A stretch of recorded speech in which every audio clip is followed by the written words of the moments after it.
Se um homem, gente, falar ou agir com má intenção, a dor o seguirá. Se um homem falar ou agir com pensamento puro, a felicidade o seguirá como a sombra que jamais o deixa. São palavras de Buda, né? Estamos sempre nos comunicando de várias maneiras. Recebemos e retornamos e-mails em nossos smartphones, notebooks, tablets, lemos jornais e revistas, impressos ou virtuais. Enviamos e recebemos twitters, interagimos pelo Facebook e pelo LinkedIn, postamos em blogs, publicamos ou assistimos vídeos pelo YouTube. A própria televisão se democratizou. Hoje escolhemos a programação pela TV fechada e mesmo na TV aberta somos convidados a votar nos reality shows, a dar opinião em uma série de programas, correto?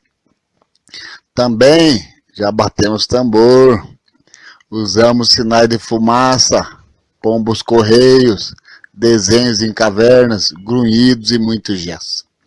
Estamos sempre nos comunicando desde os primeiros passos sobre a Terra. Segundo a ciência, o ser humano que conhecemos está no mundo há 6 milhões de anos.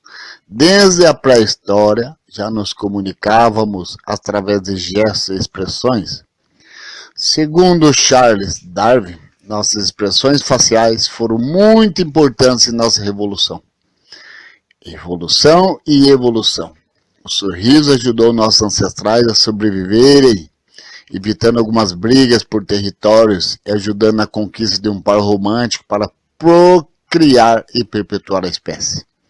A cara fechada e os punhos cerrados se tornaram uma preparação para a briga e também ajudaram em nossa evolução. Outros gestos, como baixar o queixo para proteger a garganta ou distanciar os braços e pernas, para parecermos maiores, nos ajudaram bastante a chegar até aqui. Ao longo da evolução humana, desenvolvemos uma série de gestos e expressões que trazemos, sem nos darmos conta, em nosso DNA. A origem da fala, quem conhece? A humanidade fala através de palavras menos de 1% da sua existência. O desenvolvimento do nosso hemisfério cerebral esquerdo ocorreu apenas 40 mil anos, segundo especialistas, estudiosos. Como essa região do cérebro é uma das principais responsáveis pelo nosso vocabulário e pela linguagem oral, acredita-se a esse período o surgimento da fala humana.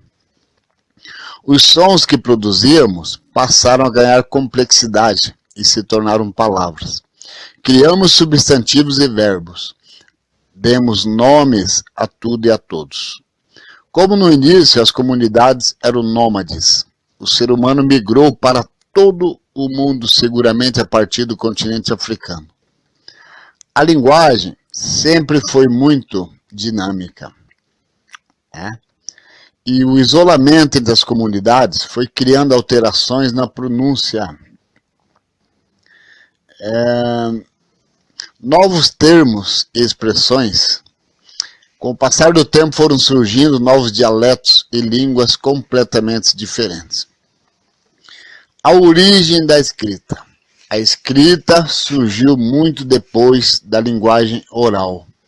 Os desenhos das cavernas foram aos poucos sendo simplificados em símbolos, que passamos a chamar de letras ou palavras. Começamos a escrever há apenas 4 mil anos na Mesopotâmia. Essa região do Oriente Médio, atual Irã, entre os rios Tigre e Eufrates, possibilitou ao ser humano fincar os pés na terra. Inundada por esses rios, a Mesopotâmia tinha e ainda tem solo fértil o ano todo. Assim, o homem pode plantar e viver da terra sem precisar continuar migrando. As comunidades cresceram e precisaram se tornar mais organizadas para a construção de canais de irrigação. Foi desenvolvido, então, um conhecimento técnico que precisava ser registrado e passado às outras gerações. Assim, a necessidade forçou a humanidade a criar uma escrita. A invenção da escrita é o marco divisório entre a pré-história e a história.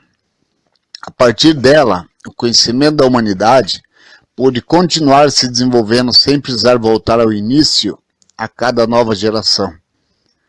Apesar da grande contribuição da escrita para a humanidade, os textos possuem muitas limitações e imperfeições. A escrita representa apenas o som das palavras, não identifica entonação, emoção, expressões ou o ritmo da fala. Na internet, né, gente, surgiram os emoticons, caretinhas que buscam incorporar um pouco de emoção ao texto escrito. Uma iniciativa de tentar esquentar um pouco a frieza da escrita. Evolução da comunicação do ser humano. Né? 6 bilhões de anos. Né? Linguagem corporal. 40 mil anos. 6 mil anos, né? Linguagem corporal. 40 mil anos. Linguagem oral. 4 mil anos. Linguagem escrita. A fria linguagem escrita, gente. E-mails, né? Cartas, bilhetes, SMS, Twitter e todas as formas de comunicação escrita são frias, sem qualquer emoção. Nunca os utilize para fazer críticas ou repreender uma pessoa. Evite passar pela experiência, né, gente, que um palestrante teve, né? Ele diz assim, que por um ano ele gerenciava a área de novos negócios de uma agência de propaganda. Como vinha de uma empresa própria, ele tinha grande preocupação com o controle de custos. O que mais o impressionava nessa agência onde trabalhava é que boa parte dos colaboradores não tinha essa preocupação. O ar-condicionado ficava ligado direto, mesmo durante o intervalo do almoço, sempre na capacidade máxima, deixando a sala num frio de rachar. Alguns computadores eram esquecidos ligados durante todo o fim de semana. E o que mais o incomodava ainda era o fato de, ao final do expediente, a maioria dos colegas deixar os monitores ligados. Como geralmente ele era o último a sair da agência, toda noite ele ia de mesa em mesa desligando os monitores. No dia seguinte, pela manhã, conversava com os colegas de trabalho sobre a importância de desligar os monitores, porém, ao sair à noite, continuava encontrando os ligados. Parecia que estava falando grego, até o dia em que ele teve a ideia, nada brilhante, de deixar vários avisos sobre o teclado dos computadores dos colegas esquecidos. Lhe pareceu não ser nada demais. Na agência, várias pessoas tinham a prática de colocar pequenos bilhetes presos entre as teclas do computador para lembrar de algumas tarefas no dia seguinte. O texto que escrevia nos bilhetinhos em papel amarelo também eram simples e diretos. Amigo, seu monitor ficou ligado. Favor desligá-lo ao sair. Obrigado, Giovanni. Em 3 dias, ele ganhou a inimizade de quase todo mundo e 2 colegas partiram para a discussão, sentindo-se extremamente ofendidos. Como ele poderia expô-los ao ridículo? Aquilo era coação. Qualquer um poderia esquecer o monitor ligado. Por que eu precisaria fazer aquilo? Né? Palavras dele. Aí o chamaram também de sargento, né? Sargentão, fiscal, supervisor. Ele sinceramente não estava acreditando. Pediu desculpas e foi falar com todas as pessoas que haviam recebido um dos seus lembretes. A insatisfação era geral. Uma tremenda bola fora. Restou-lhe pedir desculpa a todos e mesmo assim percebeu que com alguns a amizade nunca mais voltou a ser a mesma. Ele ficou muito grato a todos os colegas dessa época, né? Com esse episódio ele aprendeu uma lição para o resto da vida. A linguagem escrita é fantástica para elogiar e devastadora para criticar as pessoas. Por escrito, faça apenas elogios e incentivos. Nunca, mas nunca mesmo faça críticas. Segundo pesquisa, gente, 90% de homens e mulheres guardam por toda a vida os bilhetes, cartas e correspondências de elogio ou incentivo que recebem. Ele errou 2 vezes com seus colegas. Além de ter chamado a atenção deles por escrito, fixou os bilhetes na vertical entre as teclas dos computadores. Como a agência era um enorme salão em paredes, sem paredes ou divisórias, todos viam quem havia ganho um bilhetinho de repreensão. Desde então, seus e-mails passaram a ser assinados com emoção. Voltou a escrever bilhetes, mas apenas de elogios e reconhecimentos por um bom trabalho. Passou também a utilizar publicamente todos que faziam algo a mais. Utilizava muitas vezes o e-mail geral da agência para divulgar essas ações. O clima mudou completamente, né? Então, experimente fazer o mesmo. Torne o mais pessoal possível os seus e-mails e não os envie por lista de endereço. Ponha também um pouco de emoção nas palavras e comece a elogiar por escrito. Veja como ele encerra seus e-mails antes de assinar com seus nomes e seus contatos. Um forte abraço e fique com Deus. Todo sucesso e toda felicidade. Você merece. Conte sempre comigo. Fico muito feliz em poder ajudar. Tenha um grande dia. Um forte abraço. Já muda, né, gente? A emoção dos e-mails, né? Diferença, gente, entre homens e mulheres. O cérebro feminino foi feito para a comunicação. Em média, 300 gramas menor que o dos homens. O cérebro da mulher possui algumas diferenças. Uma das principais é o corpo caloso, uma ponte entre os 2 hemisférios cerebrais. Nas mulheres, essa estrutura tem o dobro do tamanho dos homens. Na comunicação, a mulher utiliza de 14 a 16 áreas do cérebro, o homem de 4 a 6. As mulheres falam em média 21.000 palavras por dia, os homens por volta de 7.000. Para as mulheres, conversar desestressa e conecta-as com outras pessoas.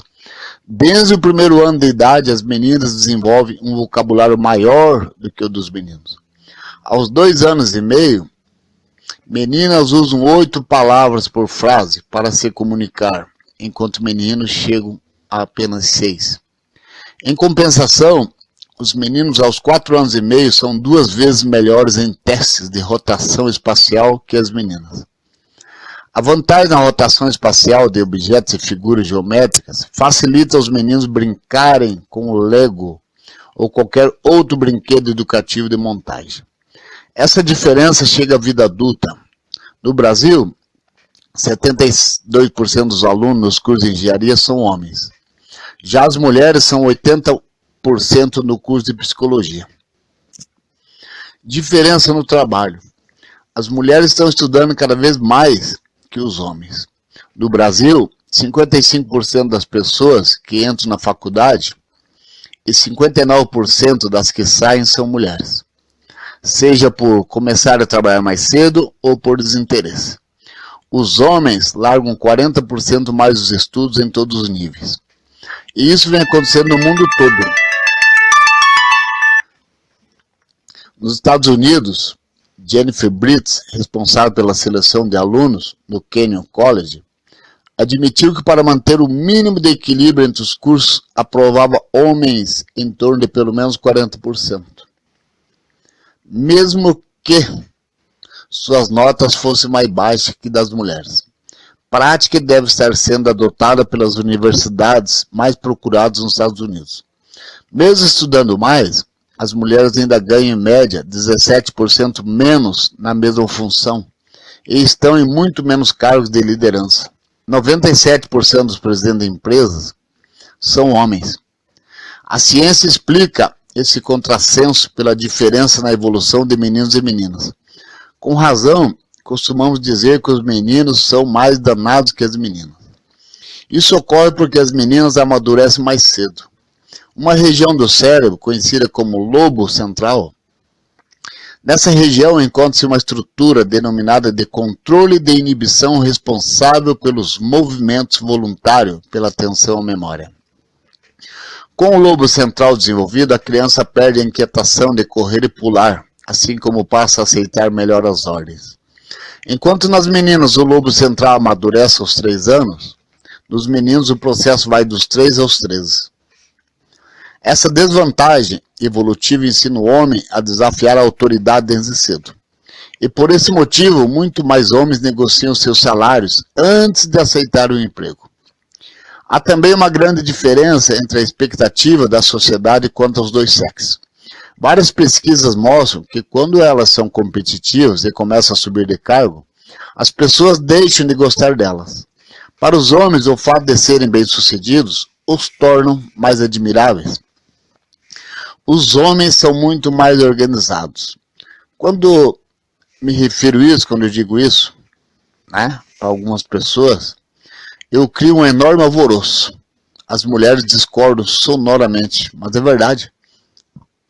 Os homens são muito mais organizados do que as mulheres, porém, em apenas um lugar no cérebro. Imagine um enorme armário com milhares de portas, gavetas e divisórias. Assim é o cérebro masculino.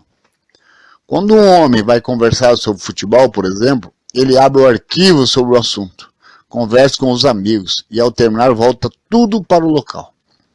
Ao mudar o assunto para a política, ele abre o armário correspondente, acessa seus arquivos de memória sobre o tema e ao terminar guarda tudo novamente.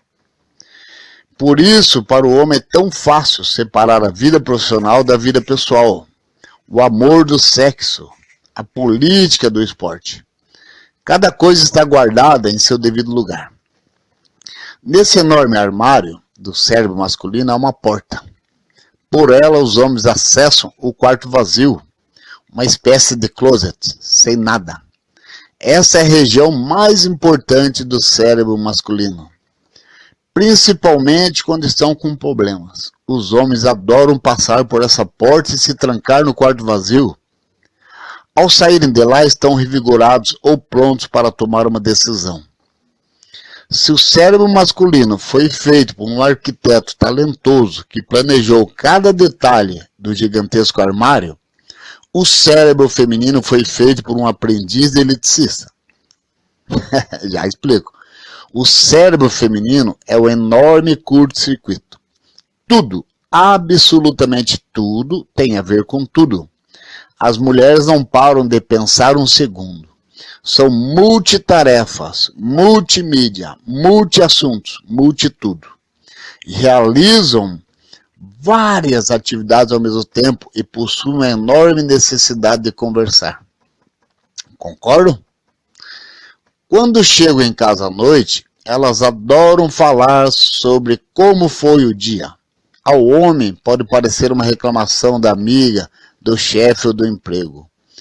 Como o cérebro masculino é preparado para resolver problemas, o marido sempre procura dar logo uma solução. Pegue a sua amiga pelo pescoço, manda seu chefe pastar e largue logo esse emprego. Mas as mulheres, quando falam do dia, não querem solução.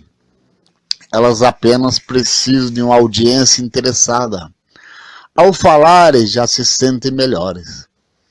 Quer surpreender sua esposa? Quando ela estiver falando, olhe nos olhos dela e assinta com a cabeça, demonstrando interesse. Reforce o gesto com frases como, foi mesmo? Mas que coisa, não? Você tem razão. Entendi, é verdade. Eu faço ideia. Imagino como você deve estar se sentindo. Um esporte, gente, tipicamente masculino, como pescaria, é praticamente impensável para a maioria das mulheres. Ficar um dia inteiro esperando o peixe fisgar a isca sem dizer uma palavra, para não espantar os peixes, é a pior tortura para o sexo feminino. A importância do convívio social. Somos seres sociais, temos necessidade de interagir e nos relacionar com as pessoas. Até pouco tempo se acreditava a herança genética o fator mais importante e decisivo para se levar uma vida saudável e longínqua.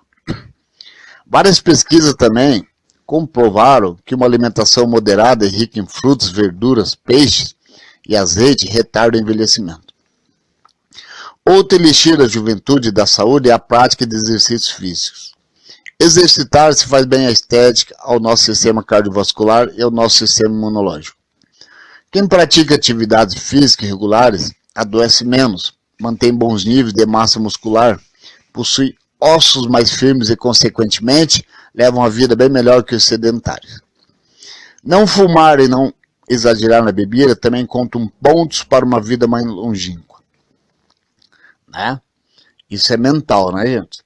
Ser espiritualizado e estar engajado em projetos relevantes para a sociedade também contribui decisivamente para a felicidade e para o nosso bem-estar. Porém, estudos mais recentes convergem para o outro fator como sendo o mais importante dentre todos os citados. Nada impacta tanto em nossa saúde quanto o bom convívio social. Manter sólidas e relações afetivas com a família, os amigos, vizinhos e colegas de trabalho é a maneira mais saudável de se levar a vida. Segundo pesquisas,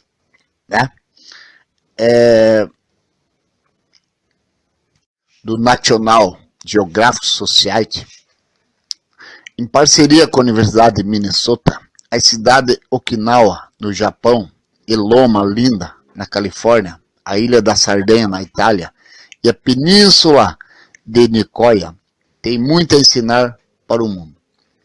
Essas 4 regiões, gente, reúnem a maior quantidade de pessoas com idade acima de 100 anos. Nelas, os idosos mantêm intenso convívio social.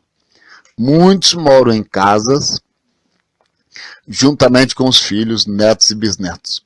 Há um forte senso de comunidade entre os vizinhos, amigos e parentes. E essa interação interfere decisivamente na qualidade de vida das pessoas. Ter um amigo, uma pessoa de nossa confiança, com quem possamos abafar, faz um bem tremendo ao nosso cérebro e ao nosso corpo. Sentir-se parte de uma comunidade, de um grupo, é igualmente importante para a nossa saúde e para o alívio e controle do cortisol, o hormônio do estresse. E nem precisa dizer, né, gente, que para uma boa convivência social, a comunicação sempre teve e sempre terá um papel importantíssimo. Ok, gente?